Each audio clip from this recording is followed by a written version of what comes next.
All right, let's jump right into this explainer. Today, we're looking at how the absolute chaos of the election of 1800 actually ended up saving and completely shaping the American Constitution. You know, if you think modern politics are rough, just wait until we dive into the sheer panic, the mudslinging, and the intense rivalries that totally defined the transition of power at the dawn of the 19th century. Murder, robbery, rape, adultery, and incest. Yeah, we are starting right out of the gate with an apocalyptic prediction.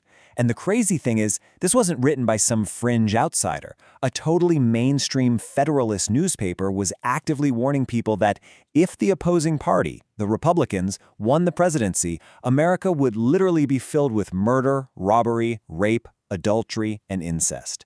The anxiety over losing power was just palpable. And the sheer toxicity? Oh, it was flowing freely from both sides of the aisle. While the Federalists were out there engaging in heavy fear-mongering and predicting total disaster, the Republicans were flinging these deeply personal, highly gendered insults right back at the sitting president, John Adams. They literally mocked him for having neither the force and firmness of a man nor the gentleness and sensibility of a woman. It was a wildly bitter race, mostly because both factions genuinely believed the survival of the Republic was on the line. To really get why they were fighting tooth and nail, you have to look at the physical stakes. They were incredibly high. In 1800, the newly opened, though honestly largely unfinished, U.S. Capitol in Washington, D.C. was finally ready to house Congress, the Supreme Court, and the Library of Congress. This building was the ultimate prize. They were battling to be the ones who would walk through those doors and actually control the levers of federal power. But to truly understand the absolute bitterness of 1800, we kind of have to rewind just a bit to 1798. Things had gotten so bad for President John Adams that he literally had to flee the capital city, which was Philadelphia at the time. He had issued a national Thanksgiving proclamation, right? But instead of a quiet day of celebration, there was this very real fear of violent rioters that forced the president and his family to literally pack up and run. So, why exactly had Adams lost the crowd so completely? Well, a massive part of it was the Alien and Sedition Acts. Instead of suppressing dissent like they were supposed to, these acts were mostly ineffective and really just managed to inspire incredibly loud, angry reactions from the public. They basically helped Americans figure out exactly what they did not want from a national government, and to make matters worse, Adams was fiercely independent. That put him directly at odds with Alexander Hamilton, who was the leader of his own Federalist Party. By the end of his term, Adams was practically on an island by himself. All this tension was basically rocket fuel for some incredible propaganda. Take a look at the 1797 piece called Providential Detection. It goes right after Thomas Jefferson, Adams' primary Republican rival, and heavily criticizes his support for the French Revolution and his stances on religious freedom. You can so clearly see the paranoid fear of foreign radicalism that was just tearing the nation apart at this time. The Federalists were painting Jefferson as this dangerous radical who was ready to burn American traditions to the ground. So all this animosity finally culminates in the election itself, sparking a massive constitutional crisis triggered by one single number, 73. When the electoral votes were finally counted, the result was a dead tie. Both Thomas Jefferson and Aaron Burr secured exactly 73 electoral votes. Now, Burr was supposed to be Jefferson's vice presidential running mate, but the Constitution's original rules didn't really account for political tickets in that way.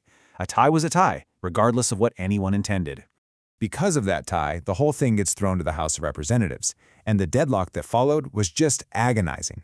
Keep in mind that outgoing House was still controlled by Federalists who were incredibly bitter toward Jefferson, so they voted over and over and over again without breaking the tie. It took an exhausting 36 separate ballots before the Federalists finally threw in the towel and Thomas Jefferson emerged victorious. So the really crucial takeaway here is this concept that emerged from the Republican victory, what New York Republicans started calling a bloodless revolution. They firmly believed they had just rescued the United States from an aristocratic takeover by the Federalists. To them, this political victory was a literal revolution that fundamentally changed the direction of the country. But, and this is key, they did it through the normal constitutional process instead of through armed rebellion. Reflecting on all this, Jefferson pointed out that this revolution wasn't won by the sword, but by the rational and peaceable instrument of reform, the suffrage of the people. And that is profound. Why? Because President John Adams actually accepted his electoral defeat and left the White House peacefully. This established the monumental precedent of a peaceful transfer of power between opposing political parties. In world history at that time, that was almost unheard of. But look, Everyone involved knew they had just dodged a massive bullet. I mean, this exact crisis proved that the original rules of the Constitution for electing a president were deeply flawed, because 18th century political theory hadn't accounted for the rise of organized political parties. The whole system nearly broke down. This realization led directly to the passage of the 12th Amendment 4 years later. It was specifically designed to change the rules, prevent future deadlocks, and actually accommodate how political parties functioned in the real world. But wait, because before Adams peacefully leaves the White House, he pulls a major plot twist. On his very last night in office in early 1801, he hastily appoints several Federalist men to serve as justices of the peace. These became famous as the Midnight Appointments, basically a last-ditch effort to pack the judiciary with his Federalist allies. So the next day, Jefferson takes office and his Secretary of State, James Madison, flat-out refuses to deliver the official commissions to these guys. And what happens next? The appointees sue the new government. This bitter partisan friction ultimately explodes into one of the most important legal showdowns in American history, Marbury v. Madison in 1803. The case pitted the brand-new, state power-leaning Jefferson administration directly against the Supreme Court. And who was leading the court? Chief Justice John Marshall, who, crucially, was an Adams appointee and a hardcore Federalist. It was the ultimate high-stakes showdown between the executive and judicial branches. And Chief Justice Marshall, he executes this spectacularly clever political maneuver. It's basically a two-step masterclass. First, he seemingly backs down. He rules in favor of the Jefferson administration regarding the commissions. So Jefferson gets the short-term win. But in his written decision, Marshall goes much further. He rules that the Supreme Court uniquely reserves the right to decide whether an act of Congress actually violates the Constitution. By doing this, Marshall officially cemented the immense power of judicial review. Even though the Republicans had just won the election of 1800, Marshall used this specific case to radically increase the authority of the Supreme Court. It was a massive, permanent blow to the Republican agenda of shrinking federal influence.